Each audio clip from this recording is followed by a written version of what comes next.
This for airport, a gift from Pierre.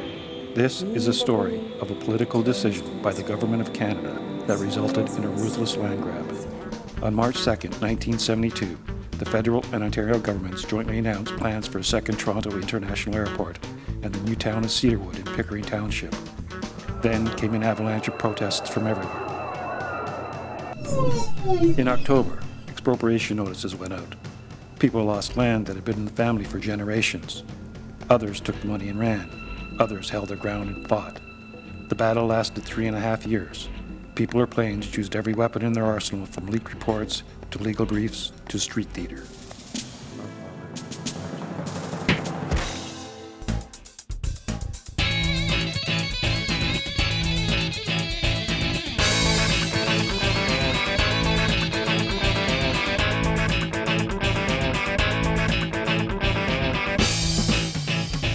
Just a mile north of here, we ran an Earth Days festival one year and attracted huge crowds. We had just an incredible gathering and a lot of positive energy to try to will this airport to kind of see some common sense and stop their blind, full-ahead progress at the cost of intellect.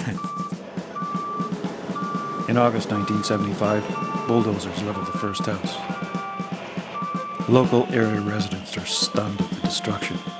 They visit the site, which is nothing more than a pile of rubble across the road from Ernie Crothers' farm.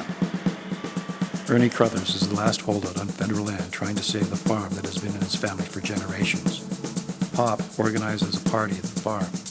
It is an emotional tribute to Ernie. The house is boarded up, and Ernie moves out.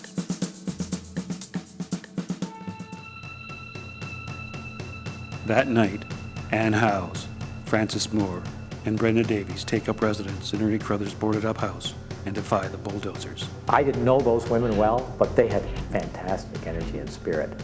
And I think that symbolically that was one of the big stands.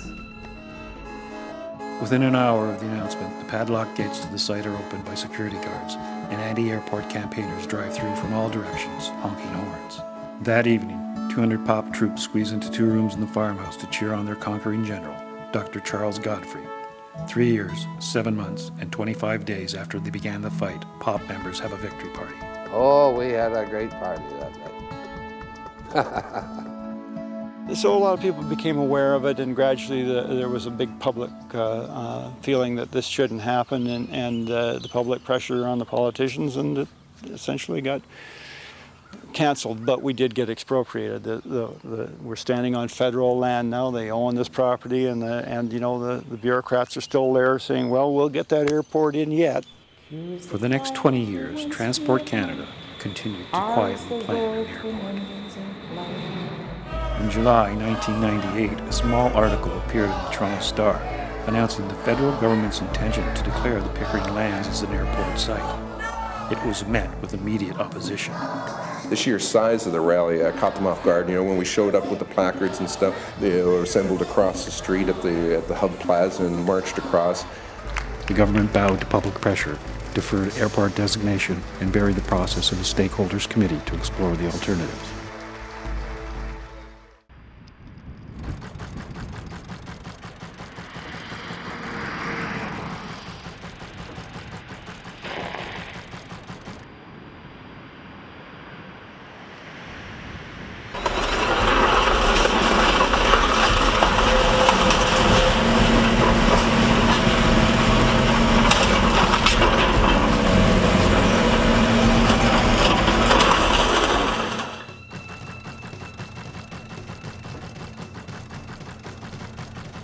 This is an issue that I really think is being mishandled, is causing a lot of people a lot of grief unnecessarily, and we need to fix it, and I need your help to do that. And so I asked for GTA Caucus to support my request for a moratorium on all evictions, on all demolitions. We seem determined in Southern Ontario to pave every ounce of farmland we've got, and Lord knows as we head into the next millennium, we don't need airports. We need fresh water, fresh food, and fresh air. That's what we need. And we have got by sheer dumb luck, an enormous opportunity here for all those things right on the doorstep of the most populated area in Canada. And in the process, we will create a new paradigm. We will actually take advantage of this unbelievable and unlikely opportunity to create a land trust, a huge urban park, organic farms. My goodness, the possibilities are endless. For 30 years, they haven't learned. And what says that the opposition went away? We're still here. Our spirit lives on. We will prevail. Today, the citizens of Pickering continue the battle against the Government of Canada to stop the airport and save the land.